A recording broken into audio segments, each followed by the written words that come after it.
मैं वहीद अंसारी रहबर टाइम्स पे आपका स्वागत है। इस वक्त हम मौजूद है सिम्बोसिस स्कूल के पास और यहाँ पर जो है सुबह से ही अपने वोट करने के लिए यहाँ पर पब्लिक आई थी। जैसा कि लोग ये कह रहे थे कि पिछली बार जब भी इलेक्शन हुए हैं मुमरा का जो परसेंटेज है कहीं ना कहीं परसेंटेज को लेकर 30% 35% से ज़्यादा यहाँ पर कभी वोट नहीं किए गए।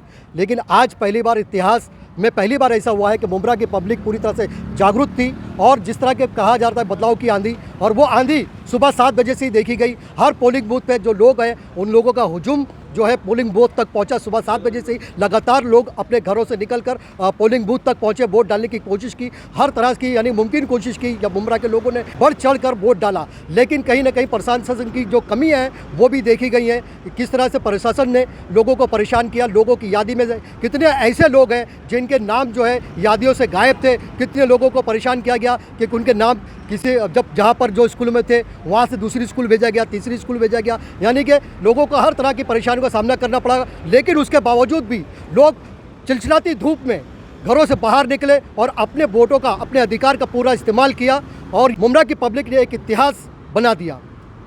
हमने अलग अलग बूथों की जो है जायजा लिया है। हमने हर पोलिंग पर गए, सिम्बोसिस में गए और Bosco school, Abdullah Patel school, वहाँ के लोगों से हमने बातचीत भी की है, लोगों से मिले भी हैं, उन्होंने क्या कुछ कहा है आइए दिखाते अपनी इस खबर में। अभी आप वोट दे के निकले? जी, पहला वोट था मेरा। पहला वोट था, निशानी दिखाए। क्या कहना चाहो, कैसा लग रहा है? जी, पहला वोट था मेरा, खुशी हो रही है पहला वोट डालने की। अभी मेरा भी कैंडिडेट चुनने का मेरा भी हिस्सा है देश के विकास में कि कौन सा कैंडिडेट मैं चुनूँ और वो देश का विकास करे। आप क्या चाहते हैं, मतलब क्या उसमें क्या क्या चीज़ें होनी चाहिए आपके हिसाब से? आप तो स्टूडेंट है, क्या होना चाहिए? मेरे हिसाब से अभी तो हर स्टूडेंट तो यही पढ़ाई लिखाई करके यही चाहता है कि अच्छी नौकरी मिले, अच्छा ये मिले वो मिले। तो मैं तो यही चाहूँगा कि जो सरकार अभी आएगी वो सरकार ये मदद करे कि अच्छी नौकरी मिले, और जो भी जैसे अभी किसानों को लेके इतने मसले हुए हैं तो उनका भी ध्यान दिया जाए, और भी बहुत सारे सरकारी मसले जो ये साल उठे हैं। तो युवाओं के लिए क्या कहना चाहेंगे? युवा मतलब इसे क्या कहना चाहेंगे? जी, वो युवाओं से यही कहना चाहूँगा कि जो चीज़ सोच रहे हैं कि ये वोट कोई ऐसी चीज़ नहीं है, पर उनके लिए यही बोलना चाहूँगा कि वोट ऐसी चीज़ है जो हमें अपना देना चाहिए, हमें अपना योगदान देना चाहिए। आजकल मतलब ऐसे है जो इसमें ध्यान नहीं देते, ज़्यादा ये नहीं करते, पर उन्हें देना चाहिए क्योंकि ये भी हमारा एक फ़र्ज़ बनता है। आपने जिस कैंडिडेट को वोट दिया उससे क्या क्या उम्मीद है आपको? ये अभी तो बहुत सारी उम्मीदें हैं, होगी, देखेंगे इंशाल्लाह। आप भी वोट देकर आई हैं, क्या कैसा लग रहा है? बहुत अच्छा लग रहा है और मैं भी चाहती हूँ कि तमाम युवाओं से और नागरिकों से अपील है कि सब आके अपना फ़र्ज़ अदा करें, अपना अपना वोट दें, और बस यही कहना चाहती हूँ कि अपना फ़र्ज़ अदा करें। आप क्या कहना चाहेंगे? मैं भी यही कहना चाहूँगी, वोट देना हमारा फ़र्ज़ है। हर किसी को आके अपने डेली के शेड्यूल में से टाइम निकालें, वक्त निकालें और सबसे पहले आकर वोट अच्छा, दें। आज का रिस्पांस कैसा रहा? कैसा, जब तुम वोट देने आए यहाँ पर तो कैसा लग रहा? मैंने देखा तकरीबन बहुत सारे लोग वोट देने आए थे। सभी लोग अपनी मसरूफियात छोड़कर सब आए वोट देने के लिए। सुबह से यहाँ पे लाइन लगी हुई है। हजरत, क्या नाम है आपका और क्या बोलना चाहेंगे? मेरा नाम, अस्सलाम वालेकुम, मेरा नाम मोहम्मद अशफाक अंसारी है। मैं ये बोलना चाहूँगा कि मैं अब्दुल्ला पटेल में वोटिंग करने आया था तो अच्छी खासी पब्लिक यहाँ पे जमा है और अच्छे खासे लोग वोट देने आ रहे हैं। मैं 2 तकलीफ़ बताते चलूँ आपको। पहली तकलीफ़ ये है कि एक घंटे लोगों के नंबर लगाने पड़ रहे हैं, और जब एक घंटे के बाद नंबर अब आता है तो जो इलेक्शन कार्ड पे URV नंबर लिखा हुआ है और जो इनके पास जो शीट रखी हुई है, जो टेबल के पास भी रखी है बाहर, इनके पास भी यादी नंबर, वो मिस मैच हो रहा है। तो इसके से 1 घंटे में लोगों के नंबर आने के बाद जब मिस मैच हो रहा है तो उनको कहा जाता है कि आप इसको सही करा के लाइए। तो ये चीज़ उनको वहाँ पे ये बोलना चाहिए कि कोई बात नहीं, आपका ये मिस मैच हो रहा है तो आप आधार कार्ड के ज़रिए भी वोटिंग दे सकते हैं। मैं ये चीज़ वहाँ बोली नहीं जा रही है और वो पब्लिक जा रही बाहर। तुम्हारा कहने का मतलब है लोगों को गुमराह किया जा रहा है, गुमराह करा रहा है, और ताकि टाइम पास होता रहे और वोटिंग एवरेज जो है वो कहीं ना कहीं कम हो जाए। तो पब्लिक, तो आपने वोट दिया या नहीं दिया? मैंने अपना ये वोट दे के आया है, और जब मैं अंदर गया था, जब मेरी वालदा का नंबर आया था तो अंदर बीप की आवाज़ नहीं आ रही थी। तो मैं उनसे ये कहा कि बीप की आवाज़ क्यों नहीं आ रही है? तो उन्होंने कहा कि शोर शराबा की वजह से हमने बीप की आवाज़ कम रखी है। मतलब ये बात तो दुरुस्त नहीं है। तो फिर मेरे अम्मी ने परहेज़ किया लंबा, फिर उसके बाद उनको बीप की आवाज़ है, मतलब अब आवाज़ बराबर आ रही है। तो ये चीज़ होना नहीं चाहिए था। दूसरी बात, काम भी काफ़ी स्लो है। हाँ, क्या नाम है आपका? मेरा नाम तहसीन सुफियान अंसारी है। क्या हुआ आपके साथ, आप ऐसा क्यों मतलब कि मतलब मैं प्रेशर में? सिर्फ 1 मिनट लेट हो गई थी और मुझे अंदर जाने नहीं दिया गया, गेट के बाहर ही रोक दिया गया। कहने लगे कि वोटिंग बंद हो गई है, जबकि मेरे देवर ने मेरे अंदर पूरी पर्ची वगैरह काट के पूरा मैचअप करके रखे थे।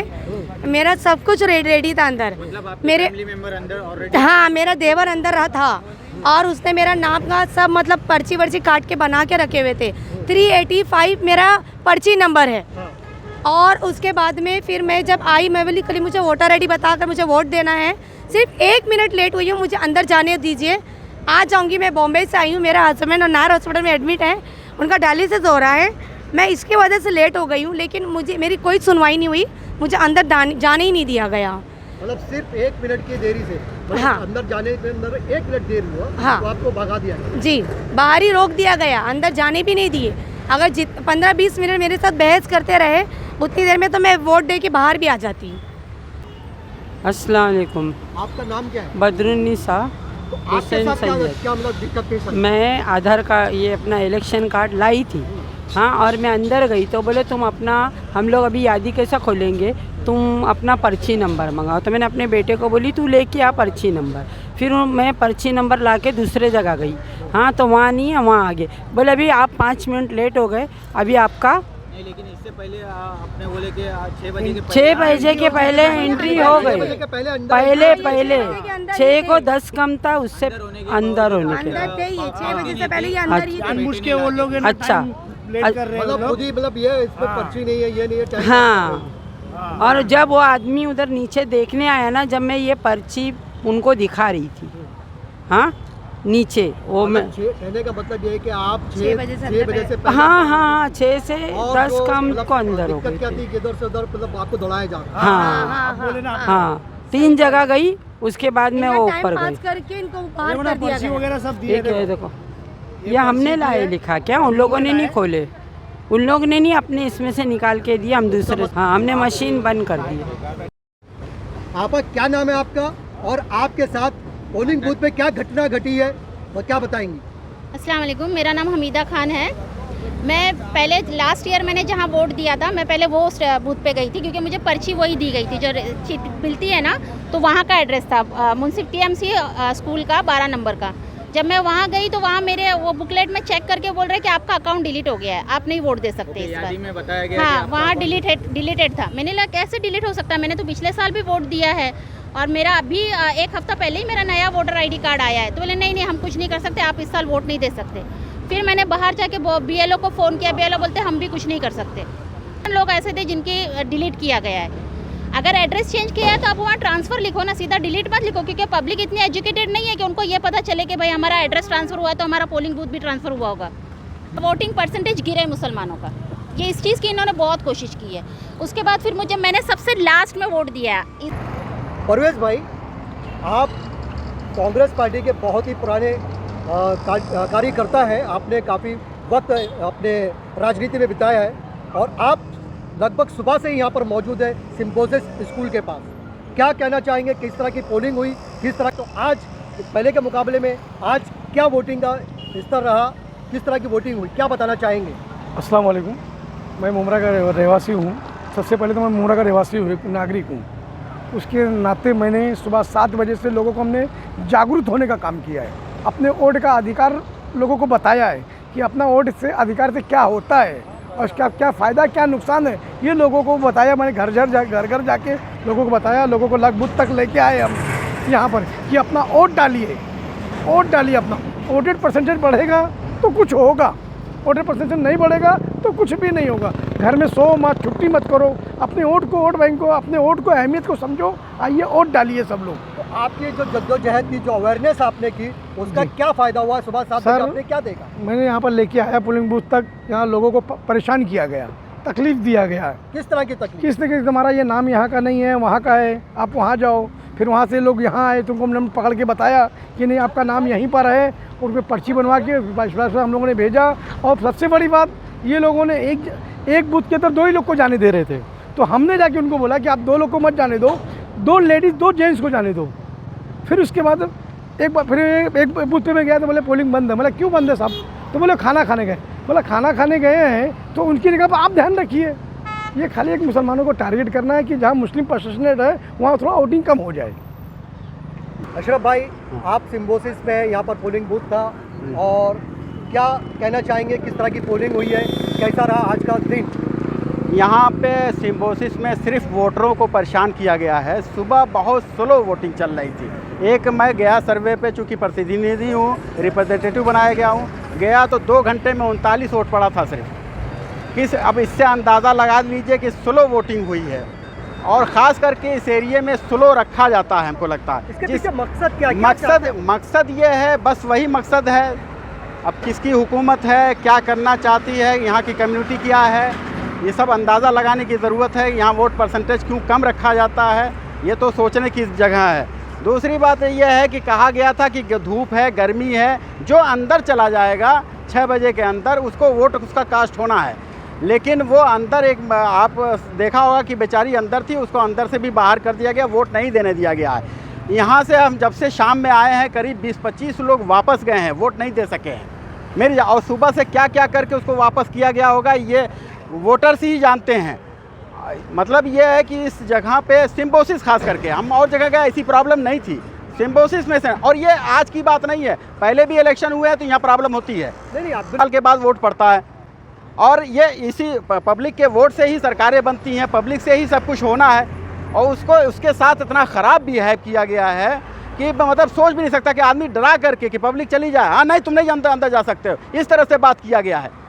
अंदाज इतना ख़राब रहा है कि वो पब्लिक वोट देने आती है, उसको घर से निकल करके वोट देने आ रही तो उसका स्वागत होना चाहिए, बल्कि फूल माला लेकर के स्वागत होना चाहिए कि वोट देने आ रही है। उन्हीं के वोट से सरकारें बनती हैं, उन्हीं से पॉलिसी बनती है। और उनके साथ ऐसा भी है, ये बहुत ही ख़तरनाक है, लोकतंत्र के लिए अच्छा नहीं है। धन्यवाद। असलम से सब क्या कहना चाहेंगे? वहीद भाई, पहले तो आपके चैनल का मैं शुक्रगुजार हूँ कि आपने इतनी तपती धूप में और इतने टेम्परेचर पे आप घर से निकले और लोगों तक की आवाज़ पहुंचाने की कोशिश की। लेकिन सुबह से हम लोग यहाँ पर है, हमारे आम आदमी पार्टी के भी हमारे दोस्त सुबह से देख रहे। यहाँ पर एक लेडी को दोपहर में चक्कर आया, गिर गई, वो पेट से थी, उसके पेट पे मार लगा। यहाँ पर ना तो कोई एम्बुलेंस का इंतज़ाम है, ना कोई ऐसा है कि मैं यहाँ पर मतलब कोई उपचार इमरजेंसी के लिए, क्योंकि हालात सभी जानते हैं, प्रशासन इससे बखूबी वाकिफ़ है कि पूरा टेम्परेचर पूरे इंडिया का किस हिसाब से चल रहा है। लेकिन आपको 108 का एक एम्बुलेंस का नहीं रहेगा। और जब नंबर घुमाया गया तो 108 है ना ब्लैंक बता रहा है, मतलब कट हो रहा है नंबर, अंदर से फ़ोन भी नहीं लग रहा है। यानी कि ये ज़्यादती नहीं है तो क्या है। यानी प्रशासन ने पूरी तरह वोटर को, और ये मौजूदा सरकार ने साबित कर दिया कि वोटर की गिनती कुत्ते बिल्लियों से नहीं। जैसा मोदी जी ने एक बार बोले थे कि मैं कुत्ते मर गए तो मेरे को कोई फ़र्क नहीं पड़ता, ऐसा कुछ डायलॉग बोला था उन्होंने। तो यही चीज़ आज समझ में आ गई हमारे कि ये जो माहौल किया गया कि मतलब लेडीज़ जो बुज़ुर्ग थे और जो महिलाएं थी, जो आदमी थे, उनके लिए ना पानी का इंतज़ाम, ना कुछ, ना क्या। तो ये मतलब क्या है, ये जमहूरियत है, ये जनता का राज है कि नेताओं का राज है, या प्रशासन अपनी मर्जी चलाएगी? तो आप प्रशासन से क्या चाहते हैं? वो सुधर जावे बस, वो खाली जनता का काम करे, क्योंकि वो सेट नहीं है, जनता सेट है। यहाँ की डेमोक्रेसी, यहाँ पे जमहूरियत है वो।